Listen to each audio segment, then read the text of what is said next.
गांधी जी ने क्या दिया दाम? सत्य अहिंसा प्रेम महान। गांधी जी ने क्या दिया दाम? सत्य अहिंसा प्रेम महान। अन्न जहाँ का हमने खाया, अन्न जहाँ का हमने खाया, वस्त्र जहाँ के हमने पहने, वस्त्र जहाँ के हमने पहने। जो है प्यारा देश हमारा, जो है प्यारा देश हमारा। उसकी रक्षा कौन करेगा? हम करेंगे, हम करेंगे, हम उसकी करेंगे, रक्षा कौन करेगा? हम करेंगे, हम करेंगे, कैसे करोगे? कैसे करेंगे, करेंगे, हम करेंगे, हम उसकी रक्षा कौन करेगा? हम करेंगे, हम करेंगे, कैसे करोगे? कैसे करोगे? भारत माता की जय, भारत माता की जय, भारत माता की जय। इससे पहले कि हम बाकी का कार्यक्रम शुरू करें, आइए हर घर तिरंगा की प्रतिज्ञा लें। और इस प्रतिज्ञा के लिए मैं आमंत्रित करना चाहूँगी आदरणीय प्रधानाचार्य महोदय को कि वे सबसे प्रतिज्ञा। प्रगति करता रहे, ये मेरी आशा है, उम्मीद है और शपथ भी है। तो उसके एवज में हम एक शपथ लेना चाहेंगे, जो मैं दोहराता हूँ, आप मेरे पीछे पीछे दोहराते रहिएगा। मैं शपथ लेता हूँ कि मैं तिरंगा फहराऊंगा हमारे स्वतंत्रता सेनानियों और वीर सपूतों को उनकी भावना का सम्मान करूंगा और भारत के विकास और प्रगति के लिए खुद को समर्पित करूंगा। भारत माता की, भारत माता की। महात्मा गांधी, महात्मा गांधी, लाल बहादुर शास्त्री, लाल बहादुर शास्त्री, भगत सिंह, भगत सिंह, अबुल कलाम आजाद, अबुल कलाम आजाद। धन्यवाद।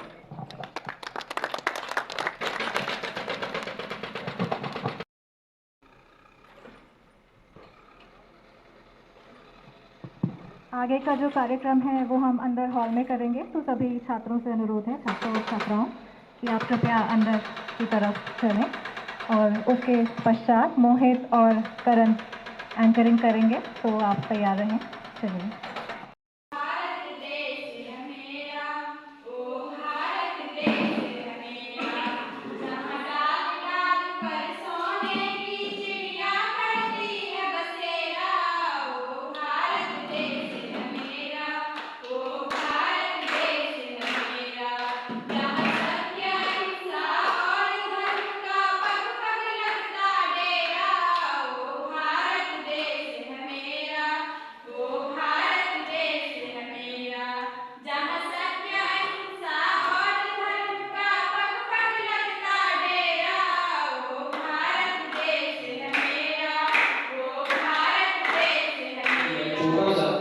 जिसका एक मोटिव ये है कि नशा मुक्ति और कैसे दो दोस्त आपस में मिल के किस राह पे चलते हैं। जैसे आपने आजकल भी स्टूडेंट देखे होंगे, छोटी सी उम्र में ही बहुत सारी चीजें करने बैठ जाते हैं। तो ये छोटा सा नाटक उसी बेस पे हमें तैयार करें। तो ये हम नाटक थोड़ा स्टार्ट करते हैं। बेसिक इसमें दो कैरेक्टर ऐसे हैं जो नए हैं, एक रोहित और एक हिमांशु कैरेक्टर है, जो दोनों आपस में दोस्त हैं। सो वो जब मिलते हैं तो देखते हैं क्या बातें करते हैं उनकी। सो स्टार्ट करते हैं। हिमांशु क्या हाल? और रोहित भाई क्या हाल है? बस सब ठीक। बस बढ़िया यार। तो कितनी परसेंटेज बनी फिर 12th में? वह मेरे 100 में से 34 तो बनी गए यार भाई। कैसे? अरे यार भाई साथ में तो बैठ गए हम, तेरे को पूरी कॉपी दिखाई थी मैं। एक साथ में बैठ गए दोनों। भाई तेरे को पूरी कॉपी दिखाई थी मैं। एक साथ में बैठ गए दोनों यार। अरे भाई कोई बात नहीं यार, पास तो हो गया ना। तो भाई दोनों पेपर में पास तो हो गए ना भाई। अब चल पास हो गए भाई। अरे हाँ पास हो गए भाई, सबसे बड़ी खुशी है पास हो गए। चल पार्टी करते हैं भाई पैसे नहीं। भाई। तेरा भाई करा रहा है ना पार्टी, तेरा भाई करा रहा है पार्टी। चल पार्टी चलो। अब क्या ऑर्डर करूं आपके लिए? वही एक बोतल ले आना और दो गिलास लेके आना।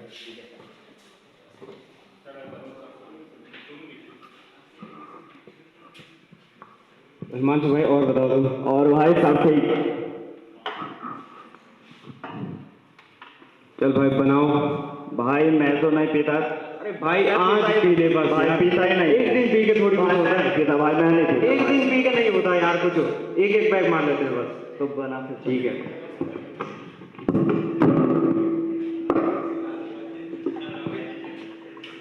पास होने की खुशी पे है भाई, ठीक है? ठीक है भाई।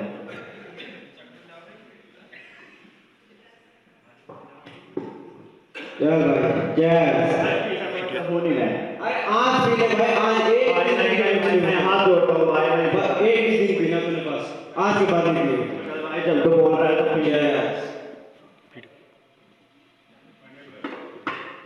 चल भाई, मजा आ गया आज। भाई ये तो बहुत ही खतरनाक है। भाई मेरे साथ रहेगा तो मजे ही मजे करेगा। भाई क्या बता दिया तुमने यार? मजा आ गया भाई यार क्या बता दिया तुमने यार? चल भाई, तू भी जा, ठीक है भाई। आपने देखा कि कैसे लोग तो एक बेसिक हो रहे हैं कि हम अपने बचपन के दोस्त से ही हमारे जो रास्ते होते हैं हमें 12th के बाद पता होते हैं। तो जैसे आपने देखा कि रोहित ने उसको फोर्स किया कि नहीं आज पास आउट हो गए, ये जो नाटक है ये बेसिक है जो आप अपने एनवायरनमेंट में देख भाई यार, बस बढ़िया है, बस बढ़िया। क्यों बुलाया थे? अच्छा बैठ जाए थोड़ा देर, भाई भाई पहले वाला सोना। अरे चलना, बैठ जाए थोड़ा देर। तो जब बोल रहा हाँ भाई, ये क्या भाई कर दिया। वही नाम सर। वही पुरानी वाली है।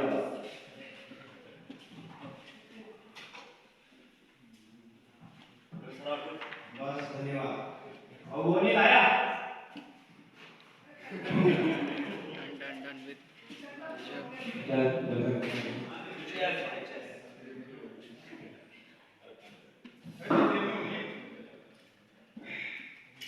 जल्दी ला भाई।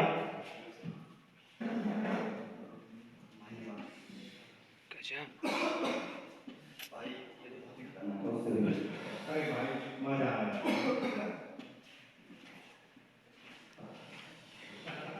भाई अगली पार्टी तेरी होगी अब। ठीक है भाई, आप बोल दिया तो पार्टी को करा लिया। अगली पार्टी तेरी होगी। ठीक है भाई। चल मजा आ गया, चल। बेटा ये बैठे। दे भाई, पहले पैसे दे दे। अरे भाई यार, भाई है तो ये क्या है? भाई यार आधे खाते में लिख दो, आधे हाथ में ले लो, ठीक है? यहाँ छोड़ रहा हूँ। ठीक है भाई, चल भाई। सब शो रहा है तो इसलिए 200-300 रुपये चाहिए। तो कई कई ऐसे होते हैं कि गलत राह पे चले जाते हैं, कभी कभी कोई अच्छी राह पे चले जाते हैं। जैसा आपने देखा कि रोहित ने घर से पैसे मांगे और उन्होंने उनका गलत उपयोग किया, तो हमें ऐसा नहीं करना है। तो अब आगे देखिए, जब वो रेस्टोरेंट में गए उनके पास पैसे देने के लिए थे, तो आगे देखिए आप हिमांशु कैसे काम करता है उस पर। सो दैट भाई मेरे पास तो नहीं है, परसों मैंने वीजा अप्लाई किया है। मिल जाते तो कॉलेज की चाहिए थी इसके लिए। मेरे पास एक भी नहीं है। एक बार देखो, अगर हो जाते 4-5 हज़ार अर्जेंट में चाहिए। है ही नहीं मेरे पास, मासूम है। चलो कोई बात नहीं।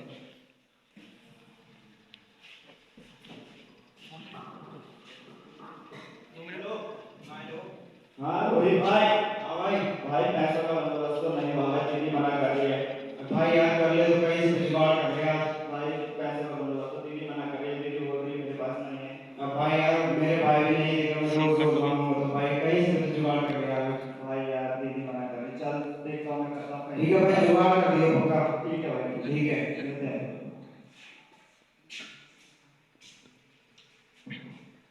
रात हो गई है, अब दीदी सो गए होगी। दीदी ने यही कहा कि पैसे, एक ही रास्ता बचा मेरे पास।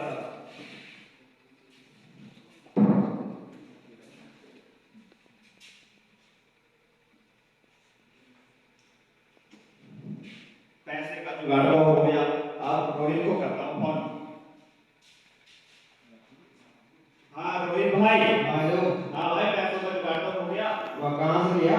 भाई 200-700 पैसों का जुगाड़ हो गया। चल फिर। चल ठीक है, मैं आ जाता हूँ। ठीक है भाई। ठीक है।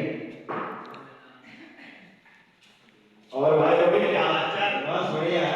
बस सब ठीक। बस बढ़िया। चल फिर तो आज मैं कराता हूँ तुझे पार्टी। अरे चल यार, चल। चल हाँ भाई बढ़िया। जल्दी ला भाई वेटर। वो जिसे हमारी शान है और हर सदा उठा रहे इसका जिसमें हमारी जान है। माननीय प्रधानाचार्य महोदय, सहायक हुए अतिथिगण और शिक्षकगण और मेरे प्यारे बहनों,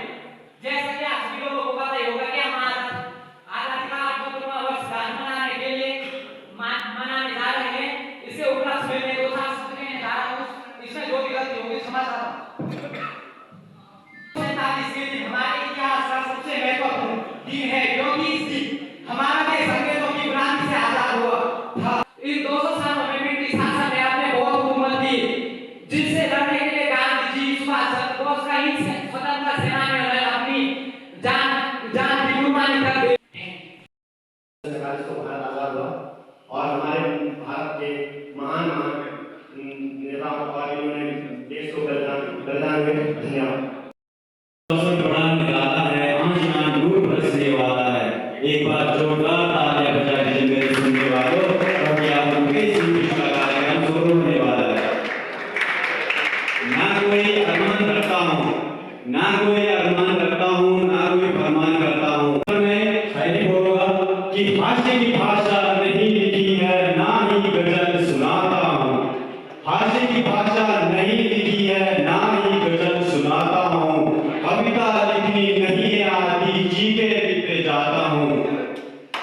कि देश मेरा जल रहा है, आग लगी है सीने में, भूख मरा सब व्यर्थ है, खून गरीब का पीने में। तो राम मंदिर या बाबरी का पक्ष नहीं मैं लाया हूँ। घायल भारत चीख रहा है, चीख सुनाने आया हूँ, चीख सुनाने आया हूँ। कि ना मस्जिद को जानते हैं, ना शिवालयों को जानते हैं, ना मस्जिद को जानते हैं, ना शिवालयों को जानते हैं। जो पेट के भूखे होते हैं ना, वो भोजन के दीवारों को जानते हैं, वो भोजन के दीवारों को जानते हैं। तब कहते थे कि हास्य की भाषा नहीं लिखी है, ना गजल सुनाता हूँ। और कहा था बस ये बात हवाओं को बताए रखना, बस ये बात हवाओं को बताए रखना। रोशनी होगी चिरागों को जलाए रखना, लहू देकर जिसकी हिफाजत की शहीदों ने, सदा उस गंगे को दिल में बसाए रखना, दिल में बसाए रखना। मन मचा के मोर होना चाहिए, हर घड़ी खुशियों का दौर होना चाहिए। अरे सुनाने तो मैं भी बहुत कुछ आया हूँ, पर आपकी तालियों में भी जोर होना चाहिए, आपकी तालियों में भी जोर होना चाहिए। विद्यालय की बात कर एक अलग माहौल मिला मुझे। इससे पूर्व जनता इंटरमीडिएट कॉलेज इंडिया में ऐसे कार्यक्रम होते हैं। इस दिन मतलब हर विद्यालय में, हर क्षेत्र में ऐसे ऐसे कार्यक्रम देखने को मिलते हैं। पर यहाँ जो देखने को मिला वो अनोखा था। यहाँ कोई मतलब ऐसा डिसिप्लिन तोड़ने वाला कोई नहीं है, सब अपने डिसिप्लिन में बना रहे हैं। यही हमारी देशभक्ति है। हमारा भी मन गदगद होता है जब ऐसे डिसिप्लिन को देखते हैं। यही से हमारे जीवन की शुरुआत होगी, यह ठान लिया। यही आज की देशभक्ति है।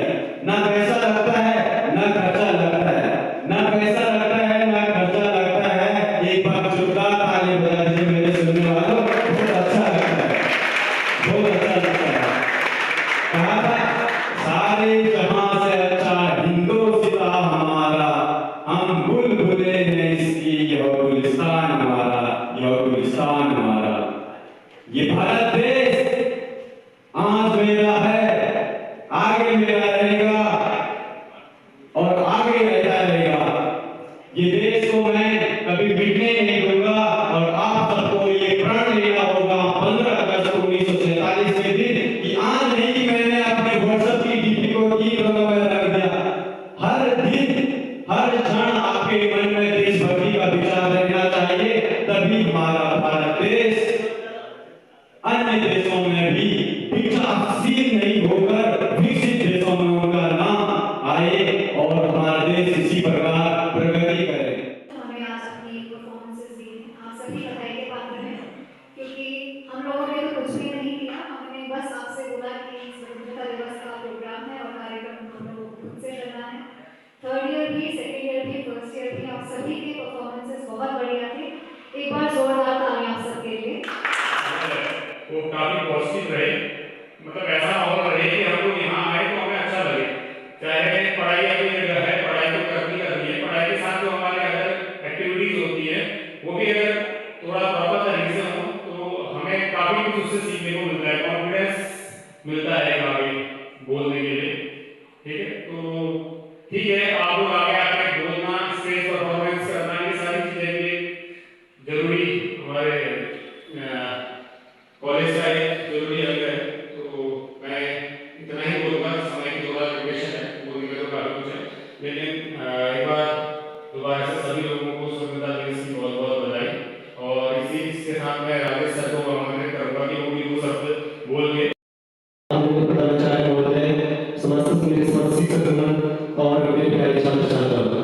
सबसे पहले आपको 78वें स्वतंत्रता दिवस की हार्दिक शुभकामनाएं। और हमें ये जानना होगा कि हमारे जो वीर शहीद हैं भगत सिंह चंद्रशेखर साहब ने जो बलिदान दिया है, बलिदान उनके बलिदान को हमें नमन करना चाहिए। और जो भी हमारे उसमें थे, जैसे गर्भदान हुआ, कविता दो पंक्ति बोलना चाहता हूँ इसके लिए। तो राम प्रसाद सिंह जी की है और दो पंक्ति है। सर्वभरोसी की तमन्ना अब हमारे दिल में है, देखना है जोर कितना बाजू के कातिल में है। वक्त आने पर बता देंगे तुझे, वक्त आने पर बता देंगे तुझे ये रास्ता। हम अभी से क्या बताएं, क्या हमारे दिल में, क्या हमारे दिल में है। इस पूरे प्रोग्राम का जो आपने देखा कि जिस तरह से परफॉर्मेंस दी, ये बहुत ही उम्दा थी। और मैं चाहूँगा इस तरह से हर बार आप इस तरह से इनिशिएटिव लें, खुद से परफॉर्मेंस कुछ क्रिएट करें। अब तो हमने आपको गाइड किया था कि आप कर सकते हैं, अगली बार से आप खुद से कुछ नई नई चीज़ें लाएं। न सिर्फ स्वतंत्रता दिवस पर बल्कि अन्य जो प्रोग्राम रहते हैं, आपका फर्स्ट ईयर में मिलिट्री डे हो, आपका फ्रेशर पार्टी, आप होली दिवाली ये हिंदू लोग मनाते हैं, ईद रमजान मुस्लिम लोग मनाते हैं, और कुछ राष्ट्रीय त्योहार हैं जिसे सब धर्म, सभी समाज, सभी जाति, सभी वर्ग के लोग एक साथ सब मनाते हैं। कोई भी त्योहार होगा, आप देखो उसमें या मुस्लिम है या हिंदू है, पर ये एक ऐसा त्योहार है, आपका स्वतंत्रता दिवस हो गया, आपका गणतंत्र दिवस हो गया, 2 अक्टूबर हो गया, गांधी जयंती, इनमें हिंदू मुस्लिम सिख ईसाई किसी धर्म किसी वर्ग के हों, सब मिल करके मनाते हैं क्योंकि हमारा राष्ट्रीय पर्व है। ये एकता की मिसाल है। तो इस आज़ादी को पाने के लिए बहुत सारे हमारे स्वतंत्रता सेनानियों ने अपने प्राणों का न्यौछावर किया है, तब जाकर के हमें खुली आबादी में सांस लेने की सहूलियत मिली है, अपनी इंटेलेक्चुअल बातें कहने की एक आज़ादी मिली है, अपने विचार रखने की, प्रोटेस्ट करने की। पर ये आज़ादी ऐसे मिली नहीं है कि आपने गए और एक पेपर पे साइन किया और मिल गई। इसके लिए बहुत से क्रांतिकारियों ने अपनी प्राणों की आहुति दी है। ये कहना बहुत आसान है, प्राणों की आहुति दे देना, जान में न्यौछावर कर देना। जब पुलिस के डंडे पड़ते थे उनको, जब गोलियां उन्होंने खाई, वो आप अंदर सोच के देखिए किस तरह के कानून ब्रिटिश सरकार ने हमारे ऊपर लगाए। 200 साल की गुलामी में बहुत सारे ऐसे एक्ट थे जिसमें हमारे भारतीयों के अधिकारों को, उनकी आज़ादी को कुचला गया है। ऐसे ही एक एक्ट था 1919 में आता है हॉलैंड एक्ट। उसमें पुलिस को ये परमिशन दे दी थी कि आप बिना किसी वारंट के, आपको अगर किसी पर शक है तो आप उस थाने में गिरफ्तार कर लीजिए और जो बर्बरता करनी है आप करिए। तो कितना काला कानून था। इसे काला कानून के नाम से जानते हैं कि आप चाहे दोषी हैं या निर्दोष हैं, आपको पुलिस जेल में ले जाएगी और जो अत्याचार करना वो चाहे कर सकती है। कितनी बड़ी गलत बात थी। तो इसका विरोध करने के लिए बहुत सारे क्रांतिकारी आए, उनमें से जिनसे मैं सबसे ज्यादा प्रभावित हूँ वो हमारे भगत सिंह जी हैं, शहीद आजम उनको कहा गया है। उनके बचपन का किस्सा ये था कि उन्होंने देखा अपने पिताजी को खेत में वो आम की गुठलियां बोल रहे थे, छोटे बालक थे, नन्हे थे। तो उन्होंने अपने पिताजी से पूछा कि पिताजी आप ये क्या कर रहे हो? तो उन्होंने बताया बेटा मैं आम की गुठलियां बोल रहा हूँ, इससे हमें आम के पेड़ मिलेंगे और उससे हमें बहुत सारे आम मिलेंगे। वो नन्हा सा बच्चा घर गया, बंदूक उठा के लाया, घर की संपन्न थे तो बंदूक थी उनके घर में, बंदूक लाया और उन्होंने मिट्टी में दबानी शुरू कर दी। उनके पिताजी ने पूछा आप क्या कर रहे हो? उन्होंने बताया कि मैं बंदूक के बोल रहा हूँ, एक बीज के रूप में। इससे क्या होगा कि बंदूक का पेड़ लगेगा, हम बंदूकें लेंगे और फिर हम अंग्रेजों को इस देश से मार बनाएंगे। एक छोटे से बच्चे की क्या सोच हो सकती है? मतलब वो कहते हैं ना कि होनहार बीमार के बोझ सीखने पार। तो पालने में उनके जो वो आगे में करने वाले थे वो पहले से उनको पता लग गया, है ना। उसके बाद 1919 में जब जलियांवाला बाग कांड हुआ, जनरल डायर थे उसमें, उन्होंने लगभग 2-3 हजार लोगों को पर ऐसी गोलियां चला दी। बूढ़े बच्चे महिलाएं सब लोगों से वहां इकट्ठा हुए थे, एक प्रोटेस्ट कर रहे थे, शांतिपूर्ण प्रोटेस्ट कर रहे थे, पर जनरल डायर आए, उन्होंने आदेश दिया गोली चला दी। लोगों को भागने तक की जगह नहीं थी। वहां लोग 2-2.5 लोग ऐसे ही शहीद हुए। तो उस दिन के अगले दिन शहीद भगत सिंह उस समय लगभग 12 साल के थे, तो पैदल ही लाहौर से अमृतसर के लिए निकल गए और अमृतसर पहुंच करके उन्होंने एक बोतल में उस मिट्टी को, जिसमें वो खून से लगभग मिट्टी लाल हो गई थी, उस मिट्टी को बोतल में भरा और प्रतिज्ञा की कि इस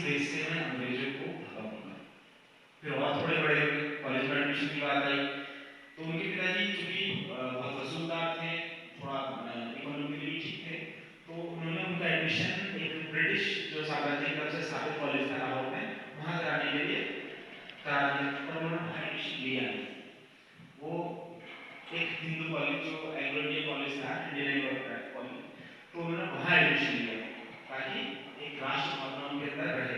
वहाँ बहुत सारे क्रांतिकारियों से मिले, जैसे सुखदेव जी थे, है ना? तो वहाँ से भी वो हिंदुस्तान सोशलिस्ट रिपब्लिक एसोसिएशन के सदस्य बने।